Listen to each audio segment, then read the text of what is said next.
You guys bring up really great points, especially about the social media influence, right? I think that our kids have way more influence than we had coming up because of the devices and different streams. How do you manage that, right? Because I know that influence is not going nowhere. We know that technology is only getting better, right? It's only getting more advanced. What are some of the things that you do to kind of monitor or manage how much influence, and how do you keep your household in a place where you are the primary influence? So I think for me, I believe in keeping my kids busy. I'm an outside parent, get up out my house, go outside, find someone to play with, throw this ball, do that. Because kids are going to rely on the phones and the social media if they don't have connection with each other. And we see that so much now with our young folks. They don't have the connection like we used to do, where you can go outside and just play with your friends and things like that. So I really try to keep them involved in sports and art, whatever their interest is at the moment, and seeing your kid, understanding what they're interested in, exposing them to different things, because they might not even know they're interested in. You might not think they are, but then they are. And there are so many amazing programs across this city for these kids that are not being utilized. Big shout out to my sis here who put me on Avalon Village's music camp. My son goes there and will go there every year. And I make the commitment to drive him there because this is exposure that he will not have, and it's basically free.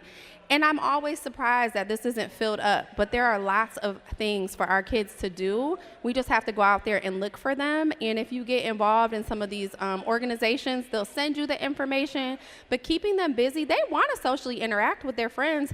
Their friends just have social media and phones, and they are not getting pulled out. So thinking of ways that you can get them out to connect with other kids can be really helpful when trying to get them off of the internet and off of the social media.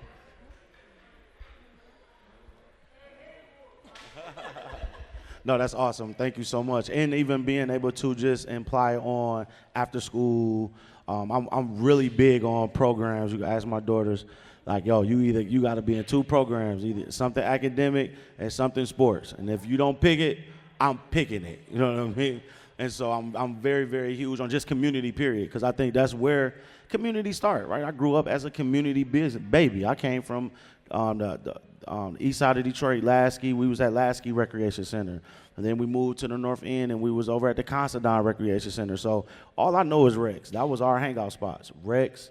And then you go to the mall, then you go skating and things of that nature, right?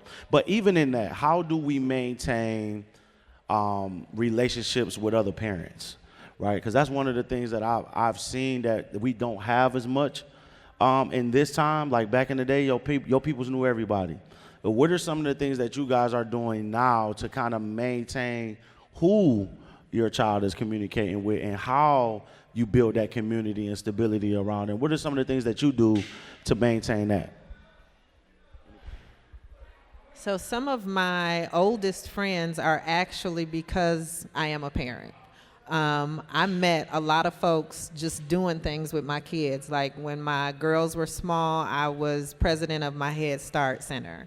And so the team that I built there, one of my best girlfriends, we ended up being, our girls ended up going to elementary school together. And now she went back to school and she got her teaching degree, and she ended up teaching at my son's school, who wasn't even born when we met. And so, or like one of my other friends that we worked together, we met because we were at a mama's breastfeeding support group together. And so our kids ended up growing up together, and we've been friends forever. So a lot of times, especially if you're an introvert, I am not, but I'm not friendly. So that can be an issue. But when you take your kids somewhere, you have them in a program or whatever, getting to know the other parents, because obviously y'all have something in common. Y'all kids are going to be interacting with each other, and you need to know where these kids is coming from, because you don't know how other people parent. You don't know what goes on in their houses. And so if your kid is going to be around their kid, you need to get to know these other people.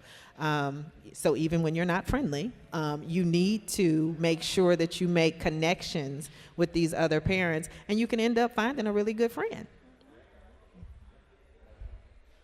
No, I just wanted to echo everything you said. You have to build your own village, because we no longer live where everybody on the block lived there for 20, 30 years, and you know their family history, their family's history.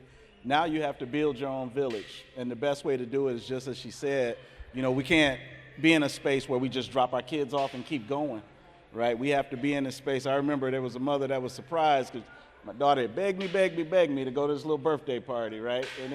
And then the parent just like came to the door and was like, okay, thank you. And I was like, no, I want to come in, right? And so I had to come in the house. I was like, I want to see your house. Yeah, I do, right? You know, I want to see it. And, you know, so she was like, oh, she's like, well, the kids are down there. So I went down in the basement, walked around a little bit, looked around a little bit. It felt a little odd for me, and I felt a little odd for the parent because, you know, I don't know, people generally just drop their kids off and keep, what they do, drop their kids off and keep going, because parents did it to me. I'm like, I don't really know you, and your parents didn't even come to the door to introduce me, right? So what happens if something happens to you? So, you know, you have to build your own village. You have to connect with parents when you have the opportunity. You can't just check out, drop your kids off. And I know you look for those 2 hours as like a little respite and a little away from your child. But, you know, parenting, as they say, is 24 hours, 7 days a week. It don't stop. And so you just got to build your own village with like-minded folk.